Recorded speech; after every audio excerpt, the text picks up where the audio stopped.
She said it the first time I knocked on her door, leaning against the frame with a faint smile. You always know exactly when to show up. And I swear, the way she looked at me, like she was half amused, half exposed, lodged somewhere deep in my chest and refused to leave. Her name's Claire. Mid-40s, though you wouldn't guess it right away. There's something about the way she carries herself, steady, deliberate, like every movement is both practiced and effortless. She has this calmness that makes you want to slow down, lower your voice, sit with her longer than you should. Me? I'm just a neighbor. A guy in his 20s still figuring out what it means to take up space in the world. But around her, it feels different, like I'm sharper, more present, like she's quietly pulling the edges of me into focus. That first evening wasn't special on the surface. Her porch light glowed soft against the early dusk, a thin breeze carrying the smell of cut grass. I was just dropping by with her mis-delivered mail, bills, a catalog, a letter with her name in neat handwriting. But the moment she opened the door, the air between us shifted. Her hair was slightly undone, a few strands brushing the corner of her mouth. She took them back, and I caught myself staring at her hands, graceful, but not delicate. Hands that looked like they'd known both work and care. You didn't have to bring it over yourself, she said, her voice low, carrying a kind of warmth that felt too personal for casual neighbors. I shrugged. Didn't seem right to leave it in the wrong box. The corner of her mouth curved. Always on time. Always when I need it. The silence that followed wasn't awkward. It was heavy, charged, like something unsaid hung just between the crack of her door and the step where I stood. It's strange how quickly you notice the small things with someone like her. The faint citrus scent when she leaned closer to take the envelope. The way her sleeve brushed my wrist, barely, but enough to send a quiet rush through me. My chest tightened, not in panic but in recognition. This was different. Her eyes lingered a second longer than they needed to, studying me the way you'd study a photograph you weren't sure you were supposed to keep. You must think I'm scattered, she murmured, flipping the envelope in her hands. I've been missing deliveries lately. Forgetting things.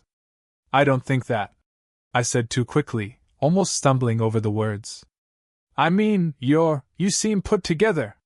She let out a small laugh, not loud, but it brushed over me like warmth. Then her gaze softened, dropping for a moment before rising back to mine. That was when I realized how close we were. I could see the faint crease at the corner of her eyes, the sheen of lip balm catching the porch light. I became suddenly aware of my own hands, where to put them, whether to step back or not. But I didn't move. Neither did she. The quiet stretched, and I swear I could hear the slow rhythm of her breathing. Something about it made my own chest rise differently, slower, almost syncing with hers. Then, as if on instinct, her fingers brushed against mine when she shifted the stack of mail. A light touch, barely there, but deliberate enough that it couldn't have been an accident. Heat rushed to my face. My mouth opened, searching for words that refused to come. She tilted her head slightly, lips parting as if to say something important, something she wasn't sure she should trust me with. But before she could speak, a door slammed somewhere down the street. A dog barked. The spell cracked, just enough for her to draw a slow breath and step back into the frame of her doorway. Good night, she said, softer this time, almost reluctant. And for the first time, I wondered if I'd ever be able to walk away easily again. I didn't plan on seeing her again so soon. But 2 nights later, I spotted her outside in the yard, struggling with a heavy bag of soil, her hair pulled back, the faint glow of the porch light tracing her shoulders. Something in me reacted before thought could catch up. I crossed the lawn. You don't have to. She started, breath catching as I took the bag from her arms. I've got it, I said, the words sharper than I meant, but her smile softened the edge. We carried it together, side by side, until it dropped onto the garden bed with a muted thud. The air smelled of damp earth and something sweeter, lavender maybe, drifting faintly from her sleeves. She brushed the dirt from her hands, then paused, looking at me as if measuring whether to say more. You remind me of someone, she said at last. Good someone or bad? Her lips curved, but not fully. Both.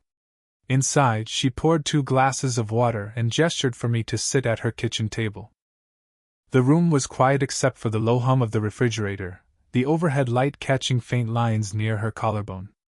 I noticed them in spite of myself, the details age leaves behind, the ones she seemed half aware of, half defensive about.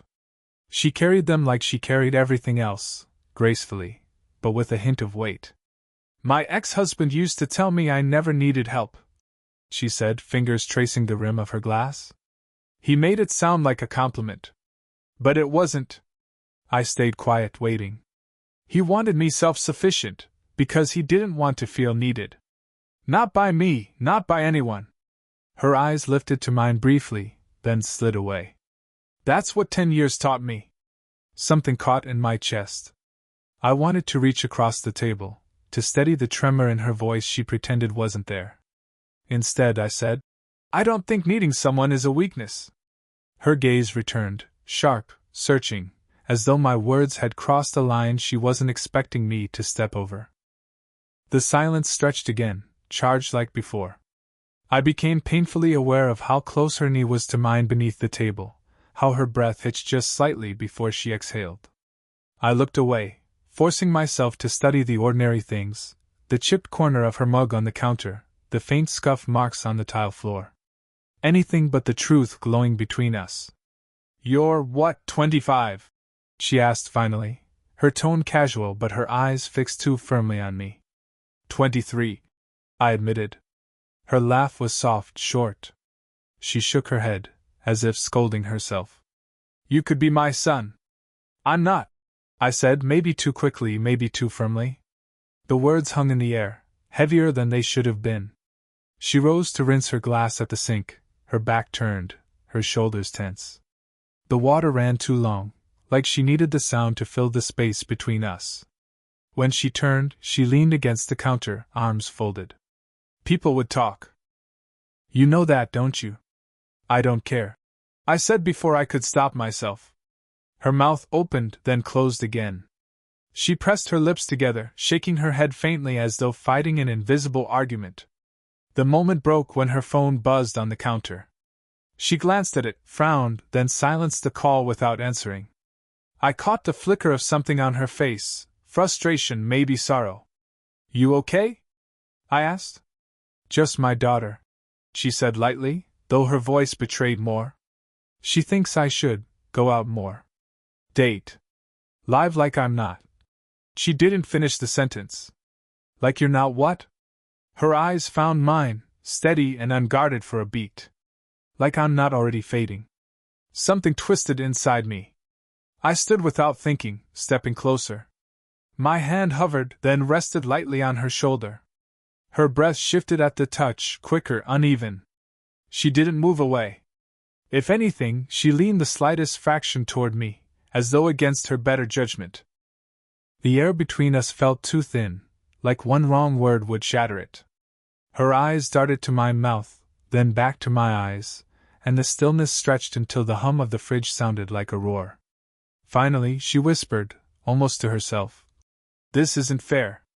But she didn't pull back. Not yet. And my hand stayed exactly where it was, feeling the warmth of her through the thin fabric of her sleeve, wondering if I'd crossed the point of no return. The next time, it was raining. A slow, steady downpour that blurred the streetlights and made every sound sharper, the rush of water in the gutters, the soft patter against windows. I'd gone over just to check if she needed help bringing in the potted plants she kept on her porch. That was the excuse, anyway. Claire opened the door before I could knock, as if she'd been standing right there. "You're drenched," she said softly, her eyes scanning the drops sliding off my jacket. "You were about to step out," I said, noticing her umbrella leaning by the door. "I was." She hesitated, then stepped aside. "But you should come in first." Inside, the air was warm, scented faintly of tea and something floral. I shrugged off my jacket, water dripping onto the tile. She reached for it, her fingers brushing mine as she took the weight from my shoulders. The touch was brief but jolting. I heard the faintest catch of her breath before she turned, hanging it on a hook. Thank you, I murmured. For what? I almost said for letting me in, but instead, for not letting me drip all over your floor. Her laugh was soft, nervous. She shook her head, then motioned toward the kitchen. We sat at the small table again, the rain steady against the windows. Her sleeve brushed mine when she set down a second cup of tea, and neither of us pulled away right away. I keep telling myself this is nothing, she said suddenly, her eyes fixed on the steam curling from her cup. You and me. Talking like this. Sitting here. I swallowed. And does that help? She looked at me then, eyes sharp and almost pained. Not really. The silence stretched, heavy, until her phone buzzed on the counter. She flinched at the sound, turned it face down without checking. Your daughter again? I asked carefully. She nodded. She'd have a fit if she knew you were here. The words hung there, louder than the rain. I leaned back slightly, but she leaned forward, elbows on the table, her face closer to mine than it had ever been. Her eyes flicked down, just for a second, toward my lips. My chest tightened. Claire. My voice was low, uncertain. She exhaled sharply and stood, as if breaking whatever spell had started to take hold. We shouldn't. But instead of stepping away, she moved around the table, close enough that I felt the brush of her arm as she reached for the teapot. Her shoulder grazed mine, lingering for the space of 2 breaths before she pulled back. My hand twitched, wanting to touch her, hold her in place, stop her retreat. But I didn't. The knock on her front door startled us both. She froze, eyes widening, then pressed a hand to her chest. We waited, neither moving, until another knock sounded, louder this time. I'll get it, she whispered, though she didn't move. The silence stretched, broken only by the rain. Then the knocking stopped. After a long pause, she let out a shaky breath and sank back into her chair. Her hand was still pressed lightly against her chest, and when I reached forward, just instinct, no plan, my fingers grazed hers. She didn't pull away. Instead, she let her hand slip into mine. It wasn't a kiss, wasn't anything anyone else could accuse us of. But the weight of her palm against mine was heavier than anything words could hold. We sat like that, motionless, our hands joined between the cups of untouched tea. Outside, the rain kept falling, sealing us in together, and the distance we had been fighting to keep collapsed into something undeniable. Neither of us spoke. Neither of us dared to move. And somehow, that silence felt louder than any confession. The rain hadn't stopped by the next evening. It pooled in the gutters, streaked her windows, turned the night into a haze of reflected light. I told myself I wouldn't go over. I told myself to let the quiet hold. But when her porch light flicked on, I was already halfway across the lawn. She opened the door quickly this time, as though she'd been waiting. You again, she whispered, though her voice didn't sound annoyed. More like, resigned. I couldn't sleep, I admitted. Her eyes lingered on me, then softened. Neither could I. Inside, the room felt different, warmer, closer. The air was heavy with the smell of chamomile tea she hadn't touched, the faint hum of a record player still spinning though the music had stopped. She stood near the table, arms folded, but her gaze kept drifting toward me. Every time our eyes met, she looked away too quickly, as if afraid of what she might betray. Finally, she broke the silence. Do you know how impossible this is? Yes, I said. My voice was steadier than I felt. People talk. My daughter already thinks I. She trailed off, shaking her head. And you, God, you're so young. I'm here, I said quietly. That has to count for something. Her breath caught. She pressed her fingers to her lips, then lowered them slowly, as though words had slipped past her defenses. The space between us closed without either of us moving. One moment we were apart, the next we were leaning toward the same center of gravity. She lifted a hand, almost without realizing, and brushed back the damp hair clinging to my forehead. Her fingers lingered longer than necessary, sliding just slightly against my temple. I didn't breathe. Couldn't.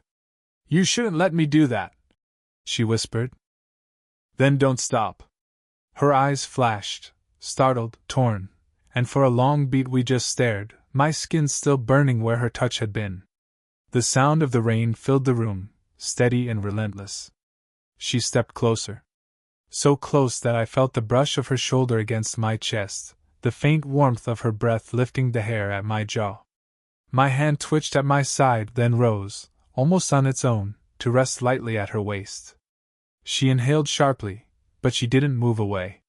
Instead, she leaned into me, her forehead nearly touching mine. Her voice was low, rough around the edges. "You have no idea what you're asking for." "I know exactly what I'm asking for." The words left me before I could second-guess them, and they hung there, dangerous and alive. Her hand lifted again, this time to rest against my chest. I felt the tremor in her fingers through the thin fabric of my shirt. "You don't understand," she whispered. "I've spent years building walls around myself. Years convincing everyone I'm fine, I'm strong, I don't need." She broke off, her throat tightening. I leaned closer, so close my mouth nearly brushed her ear. "Then let me be the one person you don't have to convince." Her body shuddered, whether from fear, desire, or both, I couldn't tell. The silence between us was unbearable. Her lips parted, her eyes fixed on mine, and I knew, absolutely knew, that if I leaned in another inch, nothing would ever be the same. She swallowed, her voice barely a thread. "If you kiss me now, I won't be able to undo it." And I whispered back, my lips a breath away from hers, "Neither will I." The space between us narrowed to nothing, and just as her eyes fluttered closed, a sharp knock rattled the front door. We froze, inches apart, the weight of what almost happened pressing harder than any touch could.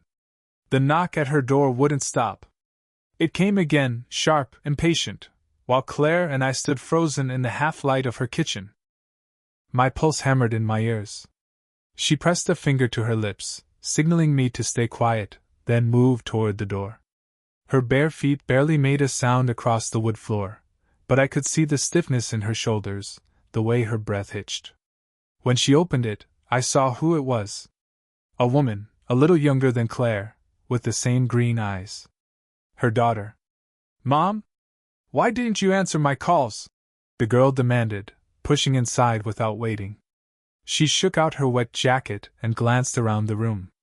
That's when she saw me, standing awkwardly by the table, half hidden in shadow. Her brows knit together. "Who's this?" Claire hesitated. "Too long." "He's our neighbor," she said finally, her tone too controlled. The girl's gaze flicked between us, sharp and suspicious. She smiled, but it wasn't kind. "Right. The neighbor who shows up in the middle of the night." Claire stiffened. "Anna." But her daughter was already heading down the hall toward the bathroom, muttering something about needing a towel. The moment she disappeared, Claire sagged against the counter, her hands gripping the edge. I stepped closer, my voice low. "Do you want me to leave?" Her eyes snapped to mine, tired, frantic, but burning with something else too. "No." She shook her head once, firmly.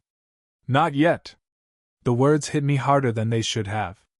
She closed her eyes briefly, pressing a hand to her temple. "I can't keep pretending this doesn't matter." I swallowed. "Then don't." Her eyes opened again, meeting mine with a fierceness I hadn't seen before. For a long second, she just stared, chest rising and falling too quickly, her lips parted as though she might confess everything right there. Instead, she whispered, "She'll think the worst." And she'd be right, I said before I could stop myself. Her breath caught sharp. She pushed off the counter and stepped past me, so close her shoulder brushed mine. The heat of her skin lingered even after she was across the room. "Don't say things like that," she said, voice low, trembling. "You don't know what they do to me." But she didn't tell me I was wrong. I turned to face her. "Then tell me to stop coming here. Tell me you don't want this." Her silence stretched. Her fingers tightened around the back of a chair, knuckles white. She opened her mouth, closed it, opened it again. And then Anna's voice carried from the hall. "Mom? Who is he really?" Claire flinched. I reached her before she could answer, standing just close enough that my presence shielded her. Her daughter's footsteps drew nearer, and I saw the panic rise in Claire's eyes. So I said it for her, loud enough for Anna to hear. She's been helping me. With some things. The lie slipped out smoother than I expected. Anna appeared, towel draped over her shoulders, eyes narrowing. Helping you? With what? Work, I said quickly. I've been figuring out some things, and she's been giving me advice. Anna's gaze lingered on me, searching. Then she looked at her mother, who nodded once, firmly, as though anchoring the lie. Right, Anna said finally. Well, don't stay too long. It's late. She disappeared into the spare bedroom, closing the door behind her. The silence afterward was suffocating. Claire leaned forward, both hands braced against the table, her head bowed. You didn't have to lie for me, she whispered. Yes, I did, I said, stepping closer until I could feel the faint tremor of her body. Because it's the truth. You are helping me. More than you know. She lifted her head, eyes glistening. I brushed a strand of damp hair back from her cheek, my hand lingering at the curve of her jaw. Her lips parted, her breath shallow against my palm. She didn't move away. God help me, she whispered. I don't want you to stop. My thumb traced the edge of her cheekbone, and I leaned closer, so close that the warmth of her breath slid across my mouth. We hovered there, trembling, balanced on the razor's edge between ruin and surrender. And I knew, no matter what happened next, there was no turning back. The house was silent except for the steady rain outside and the faint creak of wood as Claire shifted against the table. Her daughter's door was shut, the muffled sound of a phone call leaking through, leaving the kitchen wrapped in a fragile, dangerous privacy. Her eyes locked on mine, wide and trembling, as if she were caught between two cliffs with nowhere safe to land. You should leave, she whispered. I don't want to, I whispered back. Her throat moved in a slow swallow. If you stay, everything changes. Then let it. The words hung there, and neither of us moved, except our breathing, rising and falling in uneven rhythm, filling the silence with its own restless music. I stepped closer, close enough that I could see the flecks of gold in her irises, close enough to feel the faint heat radiating from her skin. She didn't back away. Her hands were still braced against the table, but her fingers flexed, restless, betraying the storm inside her. I've spent years building walls, she murmured, voice breaking. If I let you in, I don't know what happens to me. I lifted a hand slowly, deliberately, giving her every chance to stop me. When my fingers touched her cheek, she shivered but didn't move away. Her skin was warm, her pulse quick beneath the surface. You don't have to know, I said softly. You just have to let it happen. Her lips parted. A faint, shaky breath slipped out, brushing against my wrist. The distance between us was paper-thin now. My other hand found her waist, and the moment my palm pressed there, her body leaned, subtle, instinctive, toward mine. Tell me not to, I whispered, my forehead almost touching hers. If you don't want this, tell me. Her eyes closed. Her chest rose sharply against mine. Then, with a voice that sounded like it had been trapped for years, she whispered, Don't stop. It broke something open. I closed the last inch, pressing my mouth to hers in a kiss that wasn't polished, wasn't perfect, just raw, urgent, necessary. Her hands left the table and gripped my shoulders, pulling me closer with a desperation that surprised us both. The kiss deepened, slow then fierce, years of restraint unraveling in seconds. Her breath mingled with mine, warm and uneven, and when she pulled back just slightly, her forehead rested against mine. This is madness, she whispered, though her voice carried no fight. Then let's be mad, I said, my thumb brushing her lower lip where the kiss still lingered. We stood there, clinging to each other in the dim kitchen light, rain hammering against the windows like it wanted to remind us of the world outside. But in that moment, there was no outside. Just the weight of her body leaning into mine, the trembling in her hands, the truth that neither of us could take back. She laughed then, a broken, quiet laugh that cracked into something like relief. God, I tried so hard not to let this happen. And? Her eyes lifted to mine, steady now, no longer hiding. And I failed. There was no shame in her voice anymore, no hesitation. Just clarity. We kissed again, slower this time, as if to seal the decision neither of us had spoken out loud but both of us had made. When she pulled back, she cupped my face in her hands, searching me as though memorizing every line. Now you know, she said softly, what you've done to me. I held her gaze, my chest tight but steady. Now we know. And for the first time, the silence between us didn't feel dangerous. It felt like truth. The rain had slowed by morning. Just a light drizzle, tapping gently against the window, like it didn't want to wake the world yet. Claire stood at the sink, staring out at the damp garden, her arms folded as though holding herself together. I leaned in the doorway, watching her, half afraid she'd regret everything, half certain she already did. When she finally turned, her eyes softened. You're still here. Did you want me to go? She shook her head slowly. No.